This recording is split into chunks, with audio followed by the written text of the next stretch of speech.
Hey, I'm LaVeist.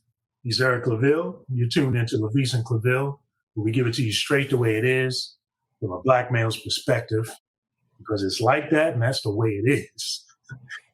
So let's get right to this show, man. And this is one of our favorite shows, both of us being fathers. Today's show, we're talking about fatherhood and raising sons successfully. I've been blessed to be able to raise two sons and also a daughter. Claville is a father of two sons, and we know that raising black males in this kind of climate in this country has always been a challenge, and particularly as we have so much going on in our society in terms of injustices, but in terms of the internet, in terms of different types of generational differences coming from when our fathers raised us to as Gen Xers, to us having to raise, millennials and Generation Z and X and Y. I mean, there's a lot of blessings and also challenges that come along with it. And, I'm thankful I was able to raise two boys to get them into college. And Claville is on the front end of that. Want to celebrate you, man, and the family, you and the wife, successfully raising a college-bound young man who graduated with superb honors, man. So congratulations to you. Absolutely. Well, look, to God be the glory for it, because just as when people say congratulations to the parents for their kids graduating, when I was a kid, I used to say, well, what are they talking about? But as a parent, now, it's absolutely, it's more than an ocean. It's more than an ocean, yeah. It's constantly guiding, the ship, right? It's kind of like taking that ship that's in the back and making sure that stays on the path that you're on. Now, of course, you got to be on the right path, as the main ship. But just as you said, Will, I mean, for me, being a father is one of the greatest titles that I hold and I cherish dearly. And one thing about being a father, this, you'll always have it. You'll always be a father. Right. And after being a father, you'll be a grandfather. Yes, indeed. Yes, indeed. I'm there. Yes, indeed. Okay. Congratulations. And if the Lord will, you'll be a great grandfather. Right. So, these are all, titles and responsibilities that we both hold dear and near to our heart. You and I, we talk a lot, about, raising our sons. And I'm fortunate enough because I have had the benefit of learning from you and the stories and experiences you share with me. I'm also blessed because I have the example of my father who, people will call us, I'm the middle of seven, right? It was 3 boys and 4 girls. Wow. And my brother and I were 15 months apart. So we were like our father's shadow. Our older brother was in the first set of kids, and then we were in the last set of kids. So, I don't know what my parents are thinking, but for the most part, we constantly followed him.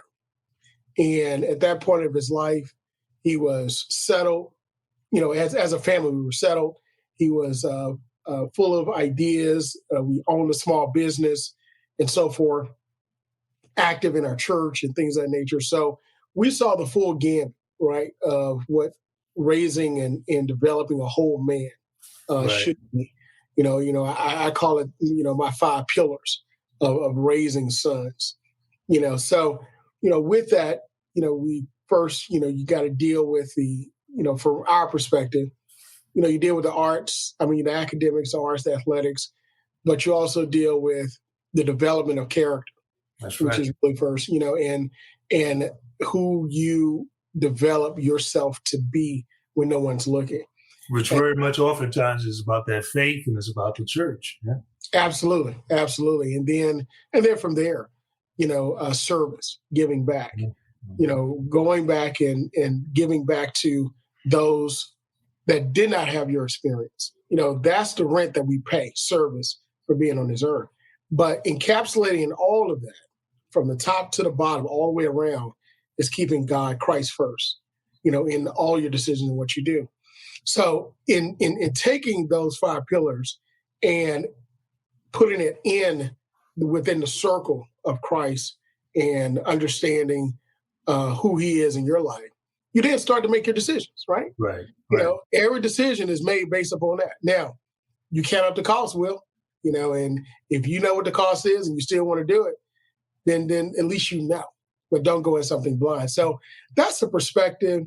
That's the disposition that I take when raising our sons, my wife and I, because that's, my father didn't put it in those words, because we're going to talk about how our parents raised us. It wasn't too much talking going on. He put it in his hands. He transferred it in his hands. So. Look, not so much hands, but just, just that look, the presence. When daddy walked in the room and you weren't doing what you're supposed to be doing, just that presence, you knew it was business time, but it was with love. It was all love. And but again, he didn't put it in that format, but that's how I put it. Right. Well, take this time to to celebrate your son, man. I think again, he's crossed the first hurdle, graduating out of high school. We know we got much higher expectations for him. Well, I think it's Zora Neale Hurston that talked about, Mama teaching us to believe, go for the sun, shoot for the sun, because at least we would, be able to touch the sky, right? So we know he's got higher levels to reach. But celebrate your son and talk about what he's accomplished and how you and your wife were able to help bring that to fruition. Well, Will, I'm a compulsive planner. So when I found out that, we were pregnant, I started planning their lives up to the steps up to age 25, right? Mm-hmm. So, with that, you also have to know who your kids are. And, you can't push them too much, but you have to make sure that you let them know what the opportunities are. So we're talking about our oldest son. We have two sons. We're proud of both of them. We're going to talk about the oldest now, who's graduated high school. You mentioned graduate high school is a great accomplishment. I'm going to look at it from this perspective. I think that graduating high school is a great accomplishment, Absolutely. But it's something that should be expected. Mm-hmm. I think, now I know that there are challenges out there that many people have, but I think that with the right support, it definitely is expected. Right foundations, correct, yeah. Yeah, because you can't move forward without it. So not just graduated from high school, but he graduated, our oldest son graduated from high school with a 4.23 GPA. Excellent. And not only that, but he also had enough credits after his sophomore year to be selected for a prestigious program here at the Governor's School for Science and Technology, which basically means that you have enough credits and you've excelled in those credits in high school after 2 years, that all you need is English and social studies for the next 2 years to graduate. And an optional extracurricular, which banned for him, was banned. So he then attended the Governor's School for Science and Technology on the university campus here, and basically was taught by professors.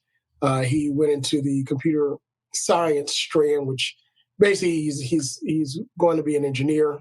He's been accepted to Howard University College of Mechanical Engineering on one of the top scholarships that Howard offers, and he's also received one of the top scholarships for STEM students, African American students, and the money's still coming in. Excellent. He's actually received it. We just attended another scholarship program for him as well this on a Sunday, and he's in the six figures of scholarship money, which is good for mom and daddy. I tell you, that's beautiful. Oh, absolutely, because mom and daddy do not want to see any parent plus loans. No.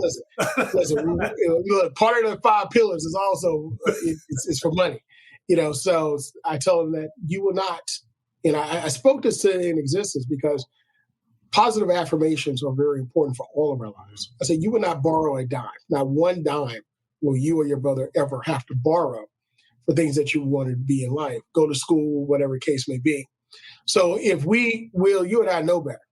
Yeah. So therefore, our kids should be able to do better. So we were fortunate on the day he graduated high school to go to his high school graduation with his honors cards, National Honor Society medallion, and graduate there, and then go to dinner, and then that evening go to the Governor's School graduation, where he was presented with his second diploma for the Governor's School. So it basically has at least over an associate's degree amount of credits that he can that he's going into college with the 6-figure scholarship. And then on top of that, I took a look at it through pictures. And from elementary to middle to high school, he received the Golden Seal President's Award from the United States. Every president, from Barack Obama, Donald Trump, to Joe Biden, he has their signature on his accomplishments. And then also receiving the National High School Honors Scholars Medallion and Award. So he's full of cords, full of stoles, full of medallions, and full of degrees. And it's just a really good feeling, to go off and, to say that, hey, we did it. And not only that, Will, but when I opened up his diploma, I couldn't almost read the words because he had all these seals of achievement on it. He had 6 seals on his diploma. And it was the Board of Education seal for academic excellence, the School Board seal for academic excellence, the Governor's seal for academic excellence, the Civics Education seal, the Governor's School seal, and then National Honor Society seal. And I looked and I said, son, you got all those seals. And he said, Dad, remember in 9th grade, we went through the student handbook. And we looked at, and when we talked about the courses I was taking, we looked at the seals that we could get. And he said, we got them all. We got them. That's right. And that was a moment that was truly, I became emotional inside because he got them all. And it says that we got to that moment, right? That it was all worth it. But we know this is the first step. So as a good, but you all set a high bar, and absolutely. He met the challenge, man. And that's why I actually, to celebrate it, because oftentimes we hear so much about the negative things that are happening, the dysfunctional things. When you and I know who live in the community, we know that there are a lot more young men who are doing well, who are doing the right thing. And in fact, many of them are overcoming challenges, in their household and coming off and still doing it right there. I wrote about many of these things when I was a journalist, writing for the Daily Press, a columnist, writing. But oftentimes, just like parents would ask me about how I was able to get my sons, successfully out of high school and into college and all that, when, let's just be honest, there are still a lot of solidly middle-class families like how we raise our children now, who still face a lot of challenges because of the lures of what you see going on in the community, the peer pressure. There's a lot of kids, man, growing up whether it's in the suburbs or whether it's in the inner city, in solid communities in the city, who are still having trouble staying on, the right path. Right. How is it that you all were able to help your son stay focused? Because again, he still had a lot of temptations right there in his school. He still had issues going on with drug sales. We see in other schools across the country, we've seen gun violence in some solid schools that you would have, society and all the stereotypes would have said, this kind of shooting, this kind of killing should not happen in this school, in this community. So we know that even in solid families, solid communities, young people are still having significant, severe challenges. How did you all manage to help guide him to be able to succeed despite all of that? Well, for us, it's about involvement. And when we talk about education, for us, education is a family affair. We make everything a family affair. Now, like as you stated, he's still a young man. He's a good right. And very talented. He plays piano. He plays all 3 saxophones. Matter of fact, he was also invited and also selected for Howard University's marching band. And he's also on the golf team. He was the co-captain of his golf team. So again, a lot of opportunities to go to the left, as we say, or to get off track. First of all, it's really prayer. Prayer, you got to stay rooted and grounded, in the Word of God, in ensuring and keep them covered in prayer. That's number one. Secondly, parents, I am fully engaged. I served on the school board for their parochial schools, both for preschool and also for the elementary school.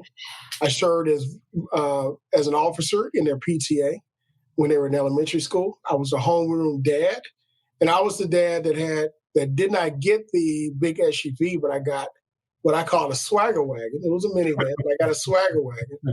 Made it cool, right? Nice and, burgundy, sleek design, the whole nine. And I would get all the guys, it was 7 of them, and put them in the car and say, hey, let's go to the park, this weekend. Talk to the parent, hey, let's go here, let's go there. Escort them up to the state capitol, to go, visit when it was time for their group with 200 Black men took kids there, or any other groups we were partnered with. I would be there. There was not one place that our kids went. And there were some places we started to peel back a little bit and say, hey, you go on this trip. So, for example, the summer enrichment for development at my alma mater, Southern University Law Center. There's a pastor here that really has done a phenomenal job funding that summer institute for almost 2 decades now. Right. Now he takes kids for about 10 days down to the university. So they go from Virginia, Maryland, all the way to Louisiana, and they stay a week there in class, learning legal principles. They have a mock trial competition. My son was able to go to the board meeting, speak at the board meeting, where we were able to showcase alums, children that are coming back to university, and then come back. So that was an opportunity. You're going for 10 days by yourself across country, 24-hour drive. Wow. Look at that and then look and see how he matures, right? But again, being engaged, going with them to their parent-teacher conferences. Every year, I send an email to their teachers. It's introducing ourselves to them. Right. It's letting them understand what our expectations are to the teachers and what we've spoken to our kids about. Letting the teachers know what their learning styles are and their interests. And then I always end my emails to all of their teachers with partners in the education of our greatest asset. That's right. We remain the Claville family. Partners. That's right. Absolutely. So you were present and involved, because we've had issues in our community, with fathers not being present because of whatever the situation with the mother, but you can still be involved. You don't have to be present. And then you got fathers who may be present, may be in the household, but they are not as involved, as engaged in the whole educational process, and in fact, and character building process. And in fact, they could be undermining it. And that's another thing that I think is real important. Again, in knowing about you and your wife being on the same page in terms of education is crucial for young people. When again, that parent who oftentimes spends the most time with the child, if that parent is, whether it's a male or a female, whether it's a mama or the daddy, if that parent is like, look, this is how it's going to go down. You're going to take care of your educational business before you get into the pleasure, all of that. That makes a huge difference. And I remember that in my household, even though my parents divorced, I was 12 years old. My father was no longer present, and I felt the void of him not being there. He was still very much involved. He still came back, made sure that we got together, we did things together. But the thing that both my mother and father were absolutely 100% on the same page was the importance of education. And you were going to get educated. So there was a way for me to play one parent against the other. If dad said we got to do this homework, we got to do this, and then mom is saying, well, it's okay, or mom is actually doing the work for the child, and vice versa, because it could happen both ways.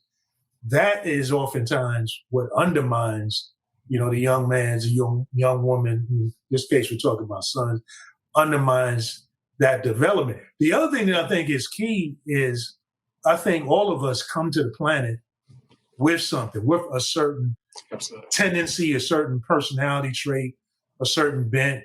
towards whether it be education or certain gift. That's why college is not necessarily for everyone. Not everyone is programmed and really needs college to succeed.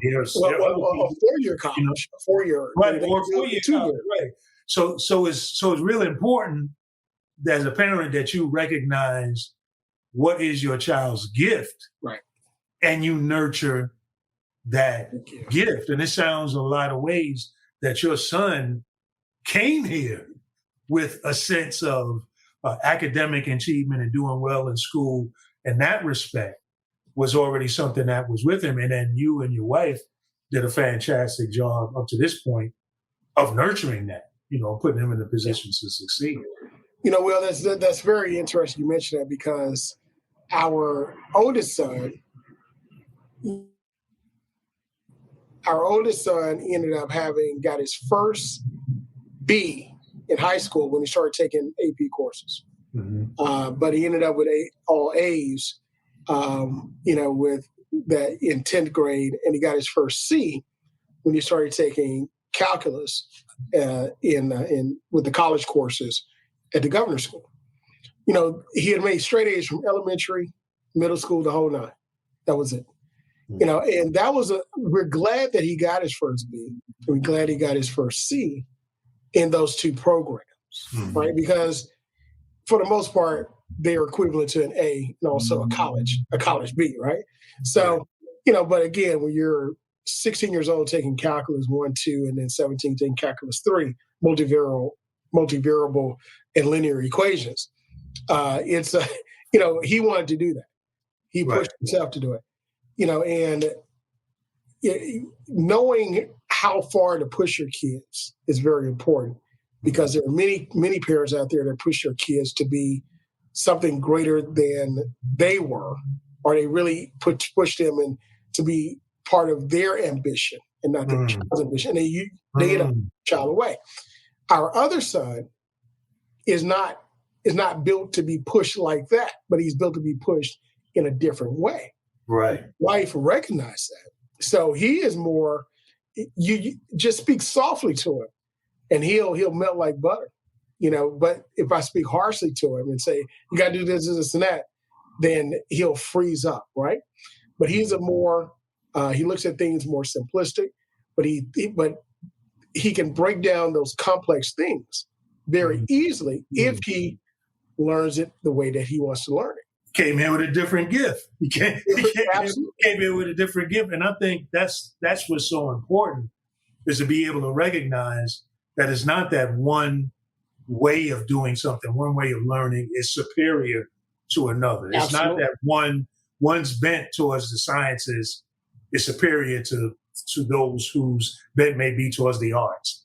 No, you came here with different gifts and different skills that's to be nurtured to its fullest capacity, to its fullest greatness. And I think that's another thing that's key, that you and your wife recognize, that, you can't treat all of your children the same. Right. See, when we're kids, you said something earlier about, hey, when, hearing about graduating, you were like, what are you talking about? People celebrating a parent. Kids want everybody to be treated the same. Treat me the same the way you treat my sister or my brother this way. No, it's not about treating you the same. It's about being fair, right, and recognizing what your gift is and what your needs are, what motivates you versus what motivates, your brother, your sister, so on. And I think that's a skill that's when parents, like you said, are engaged and in tune, you can pick up on those nuances and you can help nurture your student, your child, in a direction that they feel naturally that they want to go. As opposed to saying, there is you're not going to be able to make a living if you want to go into the arts, so you need to study medicine. I understand that concern, because you want your child to be successful and be able to provide for themselves. But you need to understand where that gift is. Absolutely. And communicate it in a way that is healthy, that for example, they might recognize that they can do both. That's right. They can study the arts and they can do something and develop That's a right. practical skill that helps them to support themselves while they're pursuing That's right. their passion. Well, I mean, you reach a very important conclusion because many times as society, we place certain professions over others and say that's success. But as you said, being successful is not that. Being successful is finding your purpose, excelling in it, and having a passion for it, and putting you in the right situation. Right. That's it. Because there are some people that can play music, and it will soothe the soul. I mean, look, I'm not a musically inclined person. I love music, but I can't play like that. I can't sing like that. But I love people that do. And we're all, like you said, all given a gift. And you have to nourish that gift and encourage that gift. We also talked about how in Bible study this past week, how, parents should not provoke their children to wrath. Now, I remember I made a statement to my sons one time. It wasn't a bad statement, but it was just one of those statements where, like, I grew up, look, in my house and where I grew up, if you want your feelings on your shoulders, they would get knocked off multiple times a day. So like you got to be like a duck, and Teflon, Right. But also, don't get caught up in your feelings. Oh, don't get caught up in your feelings up in there. You'll get trounced. Absolutely. Look, you couldn't show no weakness there, brother. You had to give it back. Look, it was a dozen times a day. And look, I'm not exaggerating at all, right? But with that, I said something, but immediately, the Lord convicted my heart and said, go apologize to your son. You shouldn't say that. And I did. I broke down crying and I said, guys, I shouldn't have said that. Again, me growing up, it was nothing. It was just a regular conversation. But to them, it could have done major damage to them, right? So it's that time period when we talk about raising kids raising sons in this time period as opposed to when we were raised in that time period. As I stated earlier, my father didn't have to do a lot of talking. We knew, when he met in business, and we knew, my father would always make this statement. He said, don't let me get anytime we went somewhere, Will, he would say, listen, don't let me get a bad report. That was it. We knew if a bad report came back, it was not going to be a good thing whatsoever. So we made sure he never got a bad report. And that was it. It wasn't a lot of detailing, breaking things down and the like. But at the same time, we knew that the love was there because my father was our PTA president for my little sister. My father was my Cub Scout leader and my brother's Tiger Cub leader.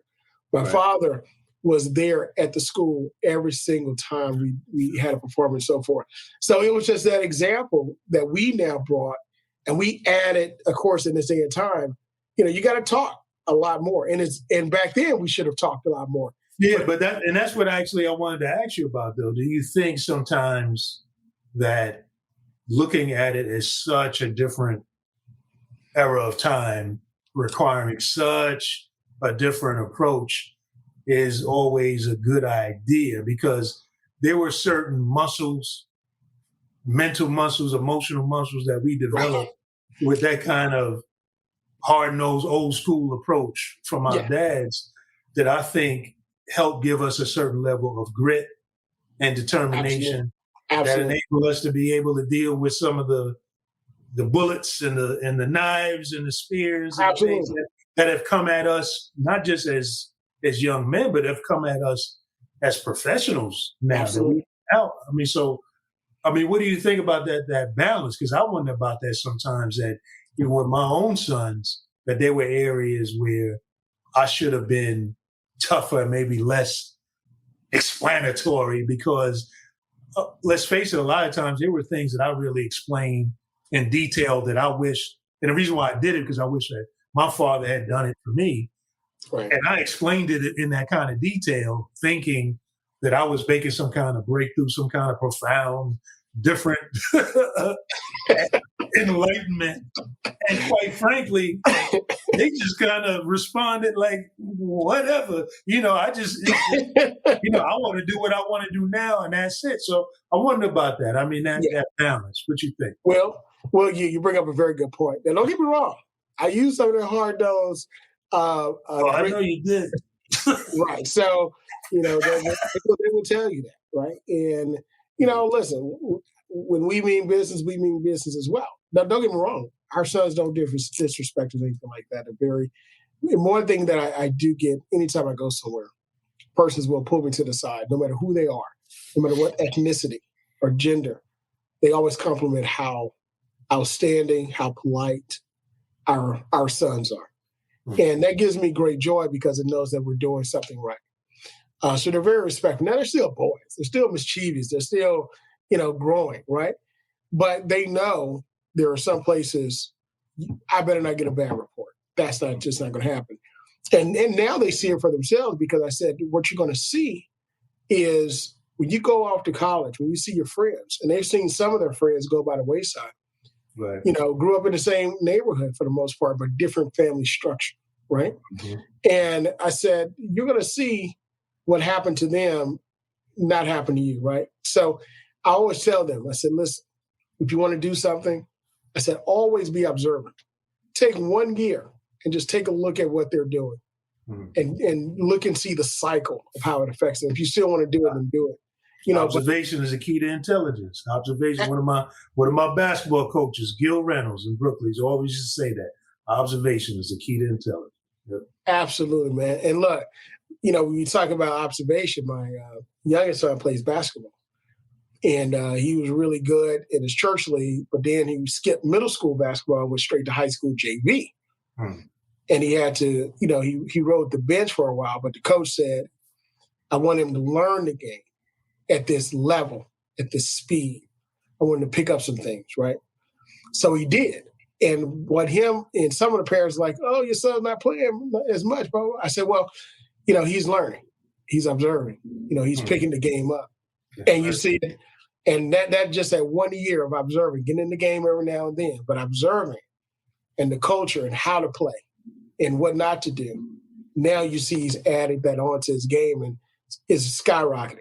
So to your point, Will, it's one of those things where where I did give some of the hard-nosed grit and I see it in them as well. Right. I said, don't let nobody disrespect you, no matter who you are. I said, do your best. But don't take no stuff from anybody, but handle it in a way that is respectful, that is within policy and procedure and legal, but at the same time, make sure that people know that you are a man and handle your business like a man and so forth. And be able also to talk your feelings out. Yeah, absolutely. Because a lot of times as men in the sport, especially as Black men in this persona of masculinity that has been thrust up on us, we think that we always got to be, beat somebody up or, we got to handle a disagreement with our fellow brother with some type of violence, and we don't. Right. Say, hey, look, let's talk it out, guys. You know what I'm saying? Listen, always be the one to take the high road if need be. A soft answer quells, wrath or a harsh response, right? So use wisdom at the same time. But finally, it's really been a combination, Will, of, how I was raised and how we need to raise our children now and communicate with them. And I will say this, my father and I became way closer as a young man and a man real early in life because we lost our biological mother, my father's wife, for 25 years when I was in high school, freshman in high school, to cancer. And after that, we would just sit down and talk. I mean, he would talk to me because I was the man and the oldest child in the house. Right. And he would just talk to me, about certain things, especially when he was, praying that the Lord bless him with another wife, our stepmother, who they've been married over 25 years and done a phenomenal job. Beautiful. And because at that time, of course, being an elder in the church, you want to do it the right way, right? And because you got other responsibilities, you got other people that are looking at you. So we talked about that. And our life was a charmed life. Our life was a blessed life. Our life was a life that I talk about all the time and that I did my very best to emulate in our home here. My only, I don't call it regret, my only wish is that I would have had more boys. I wanted five. Oh, boy, I'd love to hear what your wife had to say about that. well, yeah. What she said was, "We'll see." And then in the delivery room, because I was in the delivery room for both of them. In the delivery room, when the second one came out, she looked over at me like this while she was on the table, and I knew she didn't have to say another word. That was it. The shop was closed. But as we wrap, I mean, I think about the fathers that are out there. I think about those who are not engaged, with their sons at all. And I think about the young men who are out there who are struggling, in a lot of ways because of not having that kind of engagement with their fathers. What advice do we want to give? I mean, I know for myself, number one thing I would say to men out there who have sons, who have children, because, I'm a big proponent of, I'm a big girl dad and proponent, but we're talking about sons today. I would tell these fathers, man, that even if you are not present physically, you can still be engaged and involved, and you owe it to your son that you seeded, regardless of what your situation is with the mother. You owe it to them to be engaged. And if you're not in a situation mentally, there are clearly some situations where there are men who are better off not really being engaged and present because they are so jacked up themselves. Understand that, then make that decision. But if you are able to be involved and engaged in your son's life, whether you be physically there or not, you need to do that. If you're incarcerated, you can still be engaged. You can still be involved. And if you have the blessing of being free and being out here and being able to move around, you owe it to that son, because what you're going to do is you're going to help produce a young man who's going to become a man one day, and perhaps a father and a husband and all of those things, and you're going to be contributing somebody positive, to our community. Otherwise, you can also have, by your lack of engagement, the opposite effect. So I would say, men, you got to stay engaged and be involved if you can. And today is the best day to start if you haven't been. If you breathe and you're alive, you can start. So start today. Absolutely. Well, I would simply say that, I would start with Psalms 127:3. It's a very powerful verse. And it says, "Behold, children are a heritage from the Lord. The fruit of the womb is a reward." And also as it relates to children, Proverbs tells us that, children are like the arrows in the quiver of a mighty archer. A mighty archer. If you think about that, you think about those two statements, those two divine statements. Their heritage. What is a heritage? Heritage is something that carries on, that you build upon. It becomes a foundation, something that's always looked up to, where others are encouraged, inspired, and build things afterwards. We've been given that true gift. First of all, the gift of life from the womb, and then also the ability to build a heritage. So children themselves are not just a headache. They're not somebody else's responsibility. They are a part of you. It's the only time that you really get to replicate yourself, in life form. There are many things we could do that are dead, that are not breathing, but something that will carry on your character traits, your bloodline, and the like, even your looks. And then finally, when it says that children are like the arrows in the quiver of a mighty archer. When you think about an archer, it's just not somebody that shoots a bow and arrow. It's somebody that's skilled. Just like and people, purpose. Absolutely. People can play basketball, or they're a basketball player, right? But he's an archer. He's skilled.